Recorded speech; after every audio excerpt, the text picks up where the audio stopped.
হরে কৃষ্ণ, রাধে রাধে। ভগবান রাধা গোবিন্দের জন্য বেগুন ভাজা প্রস্তুত হচ্ছে। নুন তো দিলাম, দেখুন, এবারে হলুদ মাখিয়ে নেব।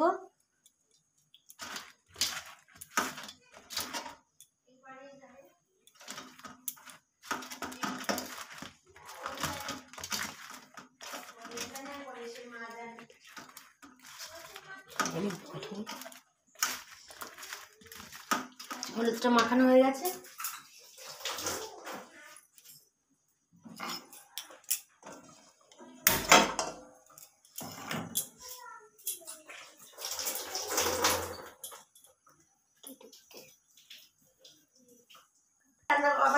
এই যে বেগুন ভাজা হচ্ছে, এই যে বেগুন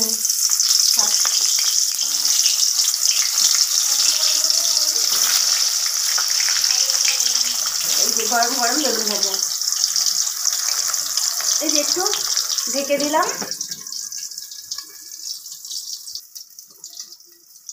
এই যে খুললাম,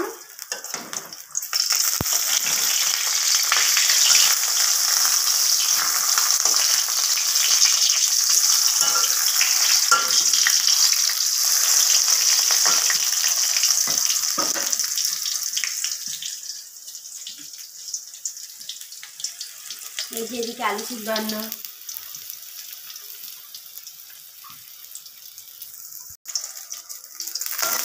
এই যে বেগুন ভাজাটা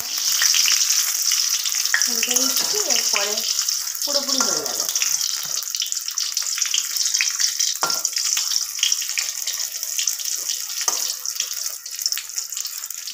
বলো। এই যে আমাদের বেগুনটা ভাজা হয়ে গেছে, এখন এই বেগুনটা তুলে নেব। আচ্ছা, এটা তো নয় সাধারণ বেগুন ভাজা হলো, এইবারে আপনি নতুন ভাবে বেগুনটা ভাজবো। আচ্ছা আচ্ছা আচ্ছা, হলুদ দিয়ে নেব। এই যে বেসনের মধ্যে লবণ দিয়েছি আর হলুদ দিয়েছি। এবারে এই বেসনটা হচ্ছে, বেগুনগুলো এই বেসনের মধ্যে শুকনো অবস্থাতেই বেসন নিয়ে নেব। একটু হালকা করে শুকনো অবস্থায় নিয়ে নিলাম, একটু জল দিয়ে নিই, নইলে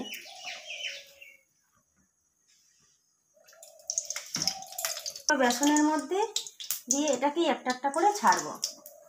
একটা নতুনত্ব বেগুন ভাজা, খেতে দুর্দান্ত, মচমচে হয়, তাই না? হ্যাঁ, একবার বাড়িতে এইভাবে বানিয়ে দেখবেন, দারুণ লাগবে।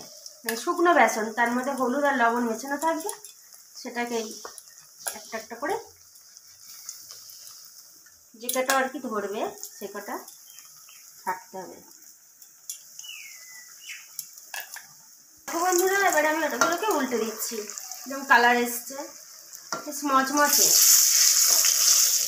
বেসনটা গুলে যে বেগুনি বানায় তা গুলতে লাগেনি, এটা হচ্ছে শুকনো বেসন থেকে আর কি।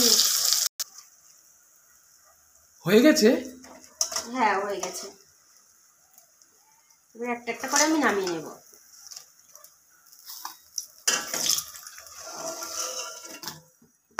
রেডি হয়ে গেল ভগবান গোপালের জন্য গরম গরম বেগুন ভাজা। আর কয়েকটা বাকি আছে, সেগুলোও আমি একইভাবে করে নেব।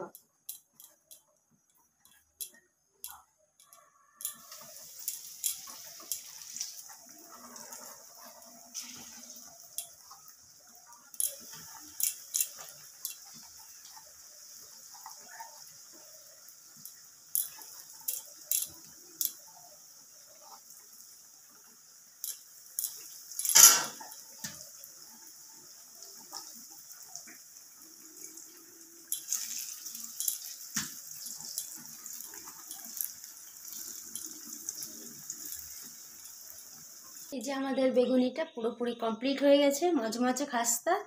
এইভাবে আপনারা একবার বানিয়ে দেখবেন, ভগবানকে ভোগ দেবেন, দেখবেন দারুণ লাগবে। ভগবান কি অপূর্ব, কি দারুণ। হরে কৃষ্ণ, রাধে রাধে। কৃষ্ণ।